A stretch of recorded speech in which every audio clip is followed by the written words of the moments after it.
Welcome to part 2 of my contribution to the second annual Porsche group build hosted by Chuck's Hobby Spot, BG's Model Workshop, the Lucas E channel, Blue Ox Model Shop, and oh yeah, that podcast thing.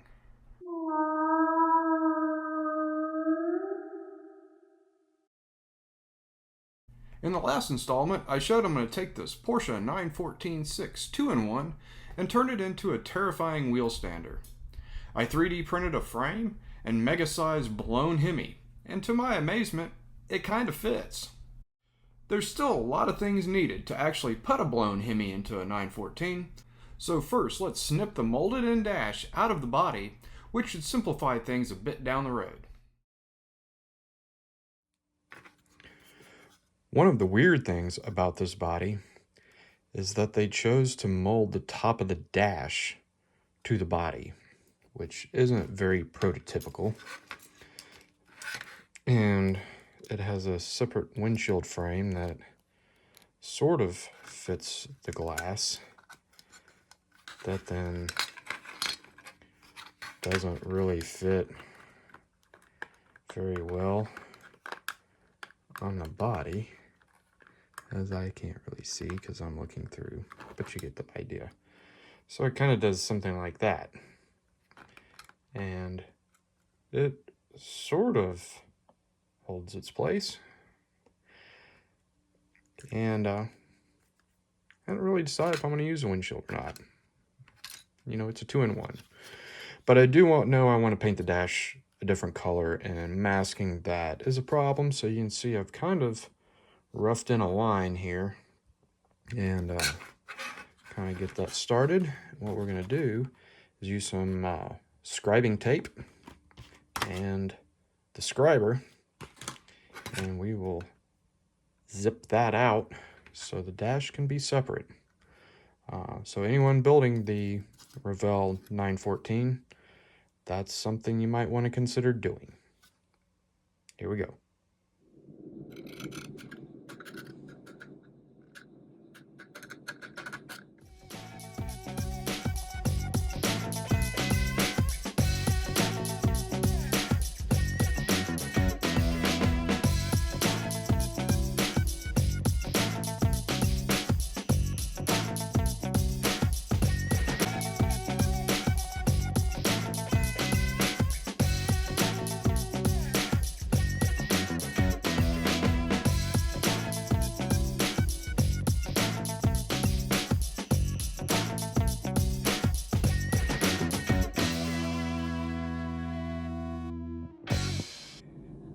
You can see that it's almost ready to cut through. We're going to use the saw on the edges now.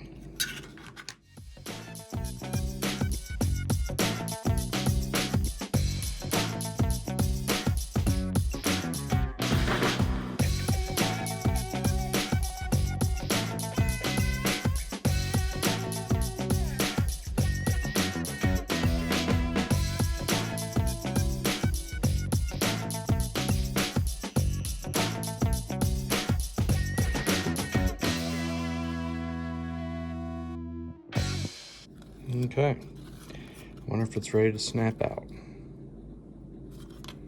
I think it's about gonna do it. So then we just boop. Easy dash removal. Then we'll clean up this edge. And I got a separate dash piece. Don't lose this. Oops. Going back to this chassis, I have all this that kind of needs to be, you know.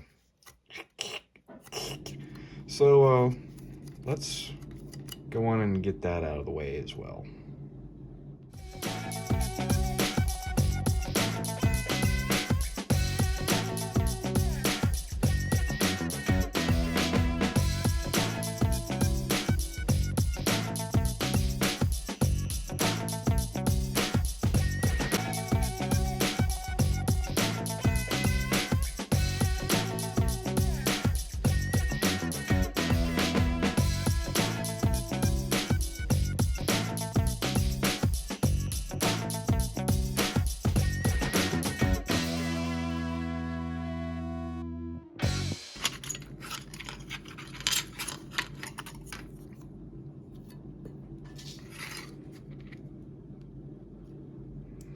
Okay.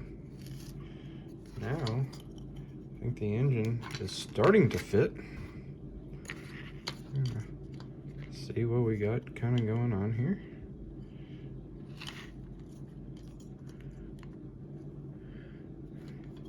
Yeah, I think we're gonna just have to eliminate. I think these are just gonna have to go too. Might keep those though. Let's just go on and delete on this.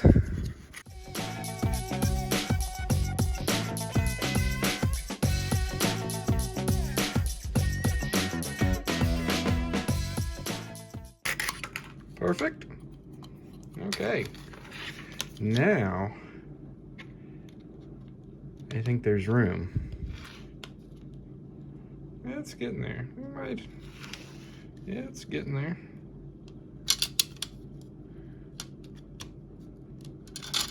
Let's see what we get. If it just stopped flapping around, yeah. It's just kind of flappy right now. It needs more glue. We'll get there. Aha, look at that.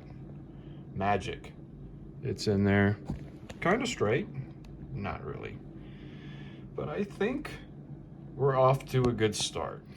So, what we're trying to do here is I've been kind of seeing if I can get this frame a little bit more towards the front, because that would help things, I believe. So unfortunately, I don't know, fortunately, the V-drive is going to have to encroach a little bit on the driver compartment. That's okay. We can always box it in, or maybe we just leave it, but I've kind of marked it. So some deletion is in order, and you know what my favorite deletion tool is.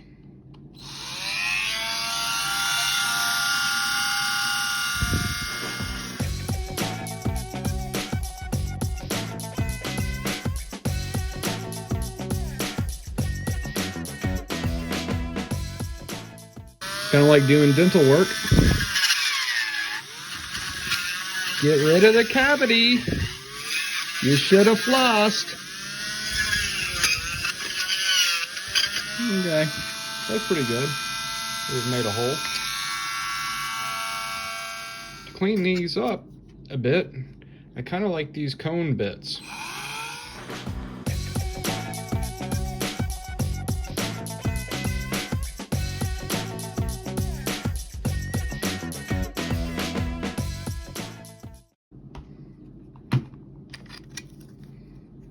Scalpel. No, it's an X-Acto. I know. Silly. Let me just kind of carve that out and try not to cut yourself. Okay. That's a little thick. Alright. Wonder how it fits now. Oh. It's getting there.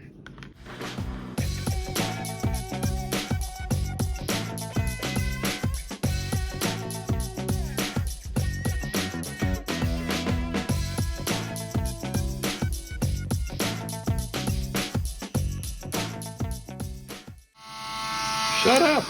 I'm wasting the battery. Oh, yeah. Okay. I kind of ground a little bit too much due to the chassis. That's okay. My giant finger's in the way. They're not really. But yeah, I think... Okay. Let's see what that does.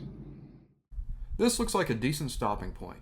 Next time I hope to figure out what to do about the seating arrangement, and much more, because molded in seats won't cut it here. As always, like, comment, subscribe, you know what to do, because I have all kinds of model car stories to tell. Thanks for watching.